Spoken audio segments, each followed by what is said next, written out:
আসসালামু আলাইকুম, সবাই কেমন আছেন? আশা করি ভালো আছেন। আজকে ঘি বানাইবো, তার জন্য দুধ থেকে সর উঠিয়ে বাটার তৈরি করে নিয়েছে। এখন একটু পানি দিচ্ছে। এখন ওই যে কোনো বাটার আছে এগুলো উঠিয়ে নেবে আর পানিটুকু ফেলিয়ে দিবে।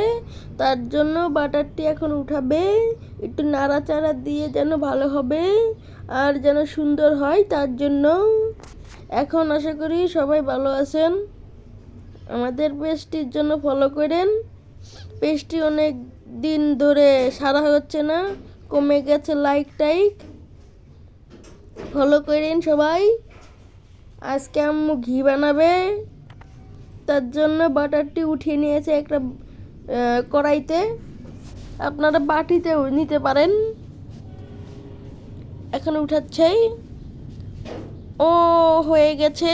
এখন জাল দিলেই হয়ে যাবে, তার জন্য এখন জাল দিচ্ছে। হলুদ হলুদ থাকতে উঠাইতে হবে না, কারণ এটি হালকা একটু পুড়াতে হবে।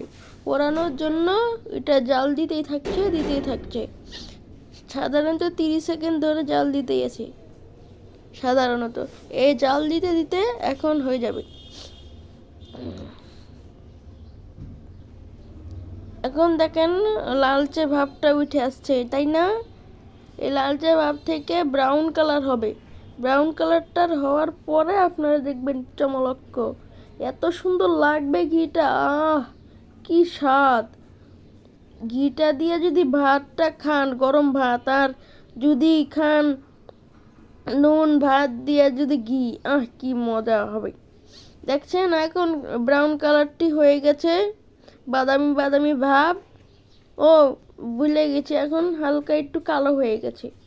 আমি একটু বেশি পুড়ে ফেলেছি তো, তার জন্য কালো হয়ে গেছে। আমি বললাম যে আম্মু উঠিয়ে নাও, না আমার কথা শুনবে জীবনে, তা শুনে নেই, তো পুড়েই ফেলাইছে, তার জন্য আনে যে কালো হয়ে গেছে। তা ইনশাল্লাহ ঘিটা ভালোই হয়েছিল খাইতে। এখনো হয় নাই আর কি, আমি বলতেছি আর কি। সবাই তো বানাই সারে, এগুলা দেখে বলতেছি। আপনারা দেখেন আমাদের ভিডিওটি, সেই সুন্দর হয়েছে, মজা হবে। এখন যে এই কড়াইতে ছিল এগুলা এখন গরম টলম হয়ে কালো হয়ে গেছে, পুড়ে গেছে। এখন এটা ঘিয়ের পরিণত করার জন্য এখন ঢালতেছে। এখন সম্পূর্ণ ভিডিওটি হয়ে যাবে, তার জন্য আপনারা এখন দেখতে থাকেন। এখনো হয় নাই, পুরোটা বাকি আছে হওয়ার জন্য। এখন দেখতে আসি আমরা। দেখেন কত সুন্দর হয়েছে ঘিটা। এত লবণ ভাত দিয়ে খাইছি তো, তার জন্য বেশি একটা ভালো হয়নি, তাও ভালো হয়েছে বলতে গেলে।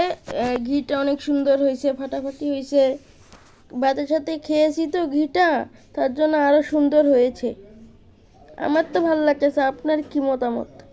ভালো থাকেন, সবাই ভালো থাকেন। আল্লাহ হাফেজ।